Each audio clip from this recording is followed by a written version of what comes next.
YS Sharmila ప్రజా ప్రస్థానం పాదయాత్ర 2700 కిలోమీటర్లు పూర్తి చేసుకుని నిజామాబాద్ నగరానికి చేరుకుంది. గాంధీ చౌక్ లో ఏర్పాటు చేసిన సభలో ఆమె సీఎం కేసీఆర్ పై ఎమ్మెల్యేలపై విరుచుకుపడ్డారు. సీఎం కేసీఆర్ గత 8 ఏళ్లుగా తెలంగాణకు చేసిందేమీ లేదని, కమిషన్ల కోసమే కాళేశ్వరం ప్రాజెక్టు కట్టారని ఆరోపించారు. కవితను లిక్కర్ స్కామ్ నుంచి తప్పించేందుకే ఢిల్లీలో వారం రోజుల పాటు మకాం వేశారని షర్మిల ఆరోపించారు. ప్రతి అమ్మకు ప్రతి అయ్యకు మీ రాజశేఖర రెడ్డి బిడ్డ శిరస్సు వంచి చేతులు జోడించి మనస్ఫూర్తిగా నమస్కరించుకుంటారు. రాజశేఖర రెడ్డి బిడ్డ వచ్చింది అంటే ఇంతమంది వచ్చారు. కారణం రాజశేఖర రెడ్డి గారు మీ గుండెల్లో ఇంకా బ్రతికే ఉన్నాడు కాబట్టి, రాజశేఖర రెడ్డి గారి పథకాలు మీ గుండెల్లో ఇంకా బ్రతికే ఉన్నాయి కాబట్టి.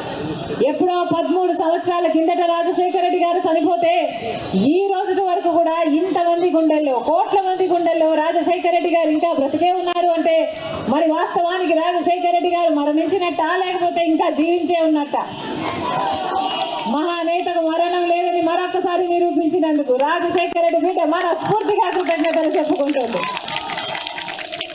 ఏ పథకం చేసినా అద్భుతంగా మాఫీ చేసిన ఘనత రాజశేఖర రెడ్డి గారు.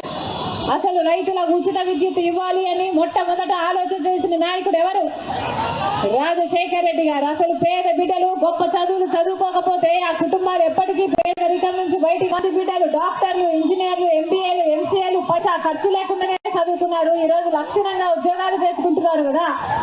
అసలు ఏ నాయకుడు ఆలోచన చేశాడు? ప్రపంచంలో ఎవరైనా ఆలోచన చేశాడా? పేదవాడి ఇంట్లో జబ్బు వస్తే ఇంటిల బాధి అప్పుల పాలైపోతుంది కదా అని రాజశేఖర రెడ్డి గారు ఆరోగ్యశ్రీ ప్రవేశపెడితే ఎంతమంది పేదవాడు కార్పొరేట్ హాస్పిటల్ వెళ్ళి ఉచితంగానే పైసా ఖర్చు లేకుండానే